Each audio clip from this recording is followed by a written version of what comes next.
தமிழ் சினிமாவில் எத்தனை இயக்குநர்கள் வந்தாலும் போனாலும் ஒரு சில இயக்குநர்கள் மட்டுமே ரசிகர்கள் மனதில் நீங்காத இடம் பிடித்திருப்பார்.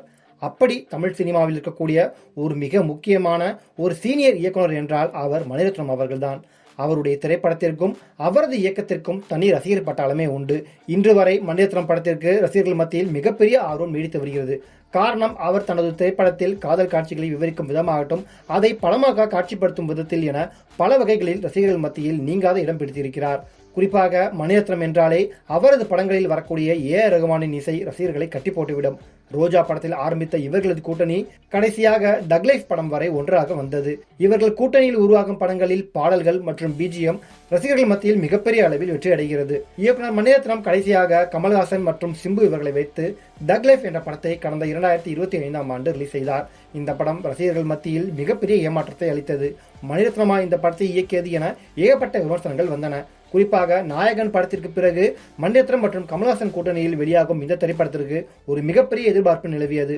இந்நிலையில் அந்த படம் தோல்வியடைந்தது ரசிகர்கள் மத்தியில் ஏமாற்றத்தை ஏற்படுத்தியது.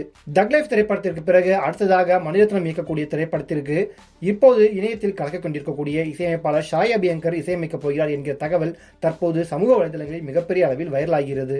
இந்த செய்தி மணிரத்னம் மற்றும் ஏ.ஆர். ரகுமானுடைய ரசிகர்கள் மத்தியில் மிகப்பெரிய அதிர்ச்சியை ஏற்படுத்தியுள்ளது.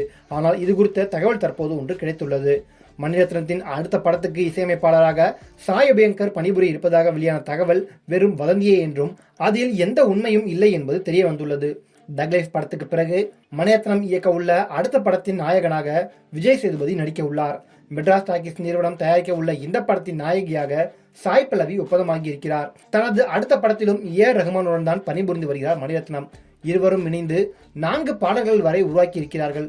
ரோஜா படத்தில் தொடங்கிய இந்த கூட்டணி இதுவரை பிரியாமல் தொடர்ச்சியாக பணிபுரிந்து வருகிறது.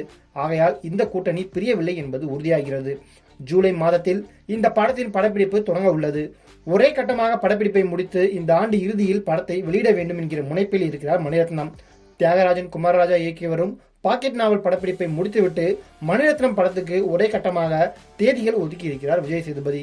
எனவே மணிரத்னம் இயக்கக்கூடிய அடுத்த படத்தில் இசையமைப்போது ஏ.ஆர். ரகுமான் என்றும் சாய் அபியங்கர் இல்லை என்பதும் தற்போது உறுதியாகியுள்ளது.